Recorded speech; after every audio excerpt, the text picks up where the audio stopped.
Okay, short tutorial on how to do these Pergo floors. So these are really backwards from any other type of flooring that I've ever done, but I'm gonna do a end piece so you can see kind of like how I do when I'm cutting and everything. So if the floorboard is supposed to go this way, I'm gonna flip it around the other way and put it all the way against the wall so I can see how much would be left over that I need to cut off. I'm just gonna mark that with my permanent marker right here. All right, so once I have that marked, you can use an actual straight edge. I don't know where mine is, so I'm using this, which is straight. So you're gonna line that up with where you made that mark, draw a line all the way across, but you're just gonna score over that line over and over until it's, I don't know, I usually do it like 10 or 15 times. Okay, so I did it 10 times. Then I have most of the board on the surface, but I have the part hanging off that I want to come off, and I'm just gonna put my body weight on this until it snaps off.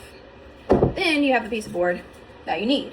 Now here's where this flooring is backwards from every other flooring that I've ever done, which made it very difficult at first before I figured it out. Every other flooring, you put the long side in first and then you'll snap down the short side. This flooring is backwards. You put the short side in first, and then, see how I have the short side in, but there's a little space here. I'm gonna slightly lift this board so when I tap it, it's gonna knock right into that notch. I'm gonna just slightly lift it, and I've got one of these blocks in a mallet. You can get those from Lowe's. So you're just gonna slightly lift it and tap it in. I'm gonna go all the way along the board. And there should be no gap at all. These are waterproof floors. If you have a gap, it defeats the purpose of the waterproof. It's no longer waterproof. So there should be no gap at all.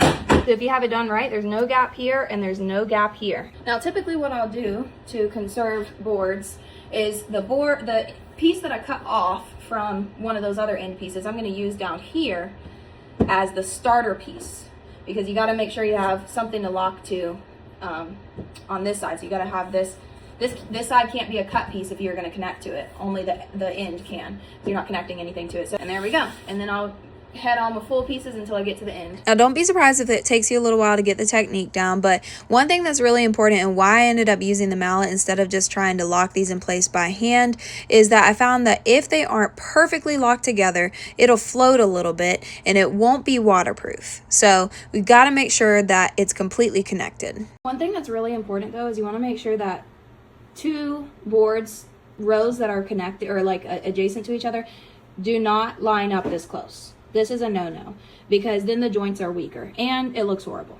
So in this case, I'm not going to be using the cut piece that I cut off of that end for this row. I'm actually going to go ahead and just use a full piece to start this row so that the joints don't line up, and I'll use that cut piece on the next row. Another thing that's very important that you might not even think about is ensuring that there is not even a single crumb underneath any of these boards. It seems like it's not a big deal, but over time, as you walk on it, it's gonna mess up the floors. Trust me, from experience, I have discovered that accidentally. So if you were taking up carpet and then putting down these floors, you wanna make sure there's none of those little staples with the padding left in it. You wanna either take them out or knock them down in there. Or like in this room, there was carpet at one point in the 70s and they put vinyl on top of that and nailed it down. So I've got like a double whammy here. There's tiny little nails and there's those staples. So I have to make sure before I do each row, I run my hand across the subfloor and make sure there's nothing sticking up under these boards or it will cause a problem over time.